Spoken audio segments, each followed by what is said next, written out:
Shalom. Tetap optimis, tetap optimis, tetap optimis. Semangat, semangat, semangat. Apapun keadaan saudara, mungkin hari-hari ini kita masih ada di masa pandemi saudara, tapi tetap optimis di dalam Tuhan. Orang yang optimis itu saudara, adanya sukacita. Orang yang optimis adanya gairah. Orang yang beroptimis itu semangat saudara. Oh, tantangan boleh ada, oh kesulitan boleh datang, oh pergumulan boleh ada, tapi orang yang optimis dia akan terus berjalan. Dia berjalan maju, walaupun di depan ada tantangan, ada bahaya, tetap dia berjalan maju. Dia tidak menyerah, dia tidak berpaling, dia tidak mundur, dia terus berjalan, dia berjalan maju. Karena apa? Dia punya fokus, dia punya tujuan, dia punya destiny yang dia inginkan bersama dengan Tuhan. Pagi hari ini saya berdoa saudara, supaya terus saudara bergairah dengan Tuhan. Saya percaya orang yang optimis, orang yang bergairah, orang yang optimis, saudara dia bersemangat. Orang yang optimis saudara, dia melihat tantangan, oh dia akan makin bergairah. Dia lihat tantangan, dia bukan lari tapi dia akan maju. Roma pasal yang ke-8 ayat yang ke-31 sampai selanjutnya saya akan bacakan buat kita semua pada pagi hari ini. Keyakinan iman. Sebab itu apakah yang akan kita katakan tentang semuanya itu? Jika Allah di pihak kita, siapakah yang dapat melawan kita? Ia yang tidak menyayangkan anaknya sendiri, tetapi yang menyerahkannya bagi kita semua. Bagaimanakah mungkin Ia tidak mengaruniakan segala sesuatu kepada kita bersama-sama dengan Dia? Siapakah yang akan dapat menggugat orang-orang pilihan Allah yang membenarkan mereka? Siapakah yang akan menghukum mereka? Siapakah yang akan menghukum mereka? Kristus Yesus yang telah mati, bahkan lebih lagi telah bangkit, yang juga duduk di sebelah kanan Allah, yang juga duduk di sebelah kanan Allah, yang malah menjadi pembela bagi kita. Siapakah yang akan memisahkan kita dari kasih Kristus? Penindasan atau kesengsaraan, kesesakan atau penganiayaan atau kelaparan atau ketelanjangan atau bahaya atau pedang. Saudara, pagi ini firman Tuhan mengingatkan kepada saya dan saudara, mari kita tetap optimis. Kenapa kita optimis? Karena firman Tuhan berkata, sebab itu apa yang kukatakan kepadamu, jika Allah di pihak kita. Kalau hari ini kita berjalan dengan Allah, orang yang optimis saudara. Karena apa? Dia berjalan dengan Allah, dia tahu Allah yang menyertai, dia tahu Allah yang melindungi. Kalau Allah di pihak kita, firman Allah berkata, siapa yang berani lawan kita? Oh, tantangan boleh datang, masalah boleh datang, kesulitan boleh datang, tapi saya percaya orang yang berjalan dengan Tuhan, Tuhan pasti berikan kekuatan baru. Orang yang berjalan dengan Tuhan, Tuhan pasti berikan semangat baru. Orang yang berjalan dengan Tuhan, Tuhan pasti membuat dia kuat. Karena itu orang optimis saudara. Firman Allah berkata, siapakah yang melawan? Musuh kita saudara bukan darah dan daging. Musuh kita adalah penguasa di udara. Saudara, dia gak suka kalau pagi ini kita bangun kita lemah. Pagi ini kalau kita bertanya apa kabar, ya biasa-biasa saja. Tapi orang yang optimis saudara, ditanya apa kabar, luar biasa. Apa kabar, sehat? Apa kabar, kuat? Apa kabar, oh orangnya antusias saudara. Saudara lihat pasukan atau saudara lihat tentara ya, kalau begitu pagi-pagi, apa kabar, siap.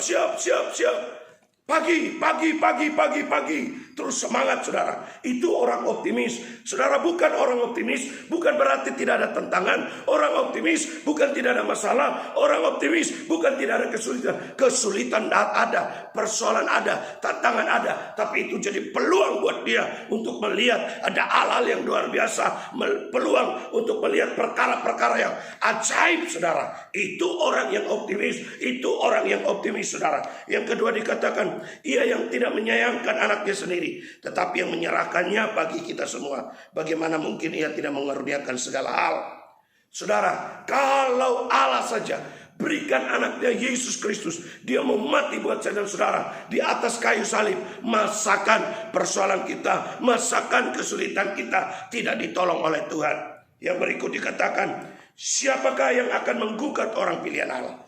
Siapa yang berani gugat kita saudara? Kenapa? Karena Yesus adalah pembela buat kita. Yesus dia yang menjadi pembela buat saya dan saudara. Sehingga waktu orang menggugat kita, saudara, kalau ada di pengadilan, Anda digugat, kalau ada pembela, saya percaya saudara pasti tenang. Karena pembela akan berurusan dengan yang menggugat saudara. Saudara yang membela kita, Raja di atas segala raja, Tuhan di atas segala Tuhan, Yesus namanya. Waktu dia bangkit saudara, dia membela saya dan saudara. Musuh akan tunduk, musuh akan menyerah, musuh tidak akan berdaya. Kenapa? Karena dia pembela agung kita. Dia yang berdiri mendampingi saya dan saudara. Dia stand up, dia bangkit berdiri, dia menguatkan saya dan saudara. Tetap kuat. Kalau mungkin kita jatuh, dia berkata bangkit dan berjalan. Kalau kita lemah, ayo tetap kuat, terus berjalan. Mungkin kita tidak ada pengharapan, dia berikan kita pengharapan. Ada optimis, ayo jalan maju, ayo jalan maju. Ada jaminan buat saya dan saudara.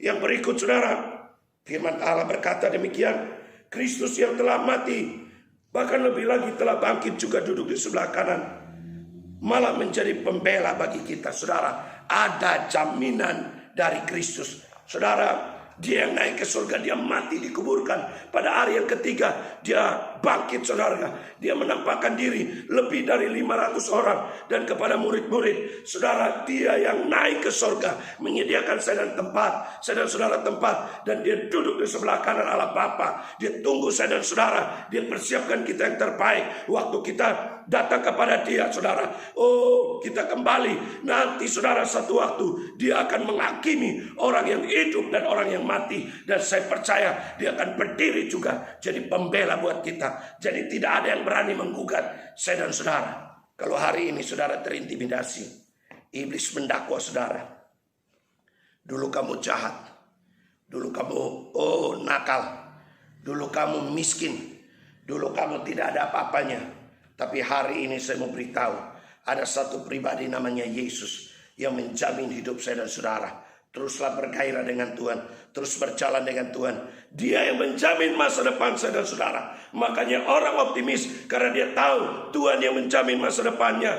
Yang berikut saudara, firman Allah berkata, siapakah yang dapat memisahkan kita dari kasih Kristus? Tidak ada saudara, tidak ada yang bisa memisahkan kita dari kasih Kristus. Kelaparan, penindasan, ketelanjangan, kesesakan, pedang, maut sekalipun tidak bisa memisahkan kita dari kasih Kristus saudara. Kasih Kristus itu nyata dalam hidup saya dan saudara. Kasih Kristus itu dahsyat dalam hidup saya dan saudara. Kasih Kristus mau berkorban buat saya dan saudara. Kasih Kristus itu luar biasa buat saya dan saudara. Oleh karena itu tetap optimis, tetap optimis, tetap optimis. Yang pertama, ada 3 hal yang saya mau bagikan buat saudara. Kenapa kita optimis? Karena Allah menjamin hidup saya dan saudara. Allah menjamin hidup saya dan saudara. Yang kedua, karena Allah menyertai hidup saya dan saudara.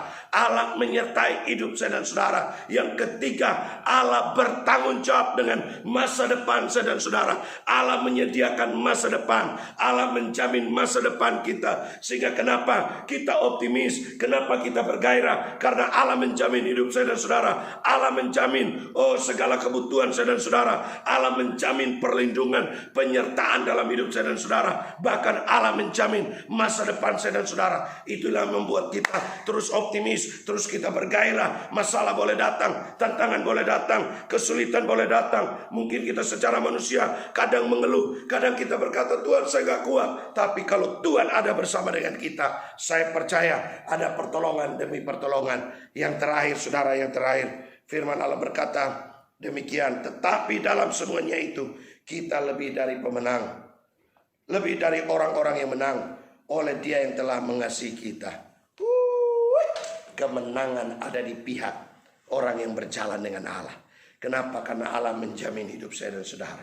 Pagi ini saya berdoa saudara, engkau akan terima kemenangan. Terima kemenangan, terima kemenangan, terima kemenangan, terima kemenangan. Saya percaya tetap optimis dalam situasi sulit, dalam situasi yang tidak menentu ini. Saudara tetap optimis karena saya percaya Tuhan yang buat kemenangan, Tuhan yang buat kemenangan. Bahkan kita lebih dari pemenang, kita lebih dari pemenang. Terus bergairah dengan Tuhan dan terus berjalan dengan Tuhan. Tetap semangat, Tuhan Yesus memberkati. Amin.